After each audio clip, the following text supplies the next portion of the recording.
right now at 6 as Portland police investigate another shooting in Northeast Portland. We are constantly taking firearms off the streets. They say there's progress when it comes to violent crime in the city.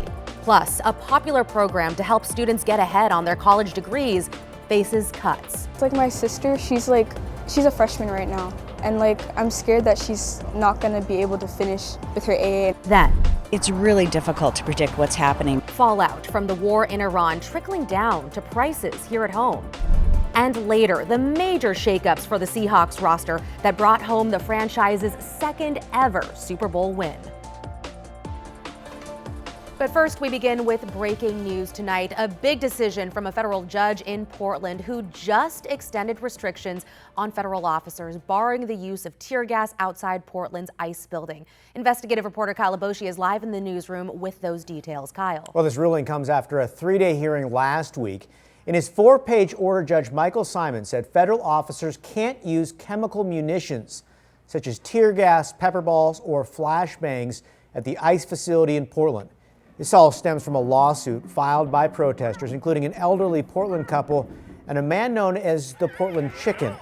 Lawyers representing the protesters argue that federal agents used excessive force outside Portland's ICE facility, violating protesters' protected speech.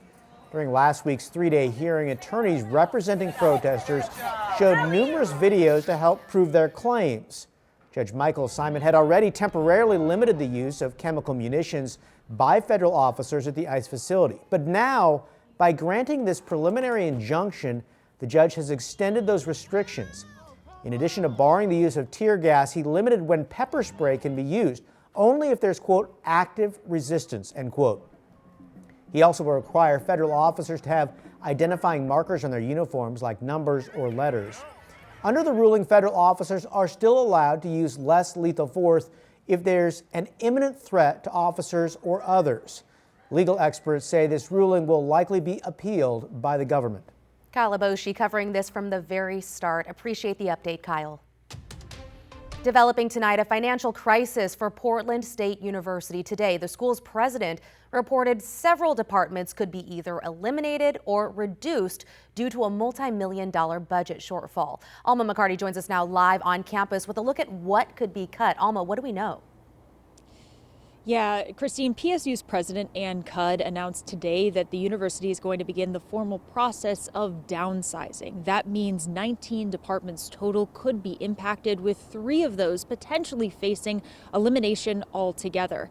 Now, university officials, they have said that these proposed steps could address a projected $35 million structural budget deficit due in part to lower enrollment, rising costs, and limited state funding.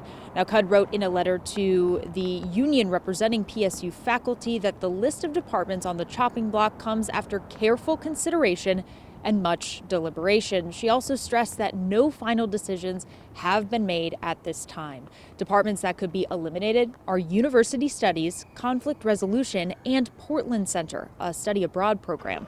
Among the departments that could be reduced: history, philosophy, world languages and literatures, criminology and criminal justice, economics, and more. Here's Bill Knight, president of the University Professors Union, who teaches English at PSU. We've been in the middle of the Bridge to the Future plan, and the challenge with that plan is it doesn't seem to offer us the kind of bridge we'd like. So we're looking now at cuts, and the question looming over all of this is whether you can cut your way to prosperity. Our position has been all along that that's not a great idea. Well, coming up tonight at 11, we'll hear more from him about how they are going to be pushing back on what Knight calls a pretty hasty decision. For now, Christine, I'll send it back to you.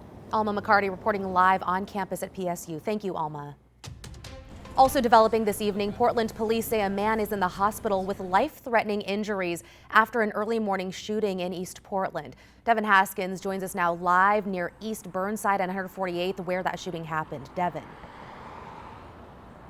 Yeah, Christine, everything is back open right now. The road's back open, but they were shut down for several hours earlier this morning as Portland police were investigating that shooting that happened here near 148th and East Burnside. We want to show you some video from earlier this morning that our crews took.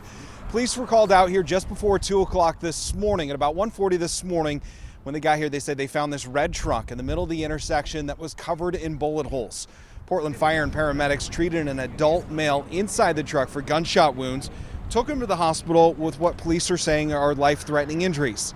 Now, because of the severity of the shooting, the police called in their homicide detectives and spent the several hours investigating and closed off the intersection to traffic, TriMet, and pedestrians.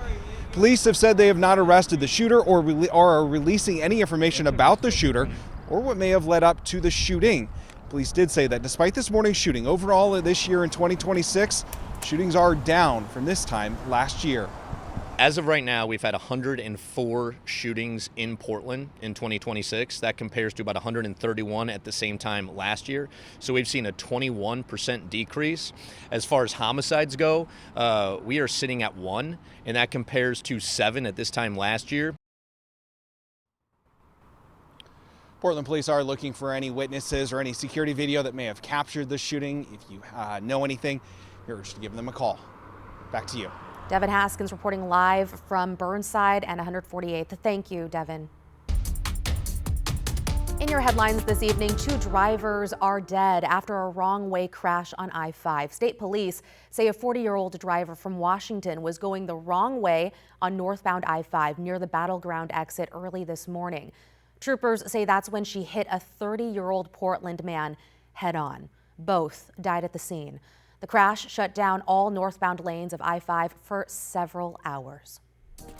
The FDA is warning people in Oregon and Washington about a recall of oysters and clams that may be contaminated with norovirus. The shellfish were harvested in Washington between February 13th and March 3rd by the Drayton Harbor Oyster Company and Lumi Indian Business Council. They were then shipped to distributors in multiple states, including here in the Pacific Northwest.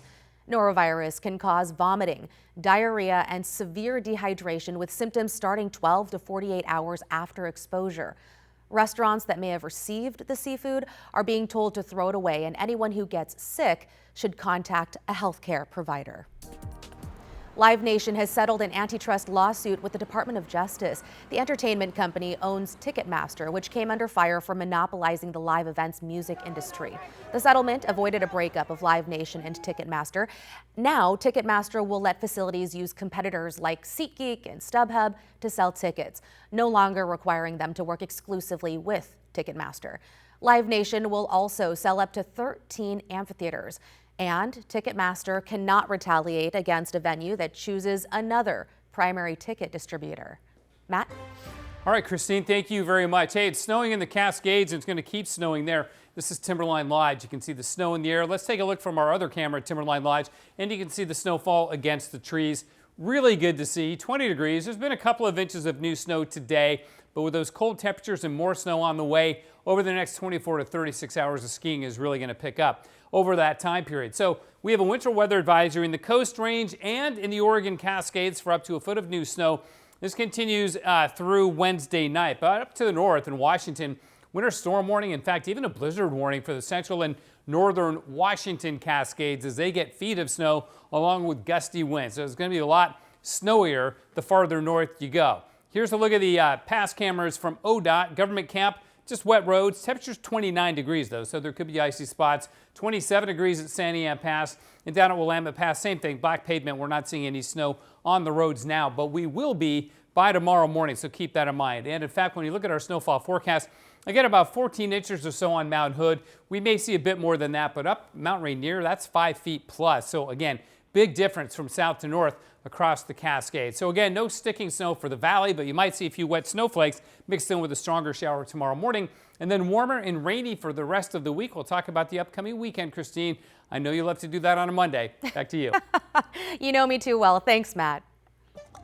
New at 6, funding for a popular Washington program that gives students an early start on college is in jeopardy. The Running Start program allows high school students to take free college courses. Many students finish high school with a 2-year degree already under their belts. But lawmakers in Olympia are considering cutting some of those classes to fill a budget hole. One plan eliminates the summer semester. The president of Edmonds Community College says that would slow progress for many students. If you go summer school, that means you are on a faster track to completion. That means you complete early, you get a job early, you can support your family earlier than than otherwise. So it's just all around. About 36,000 Washington students take part in the Running Start program.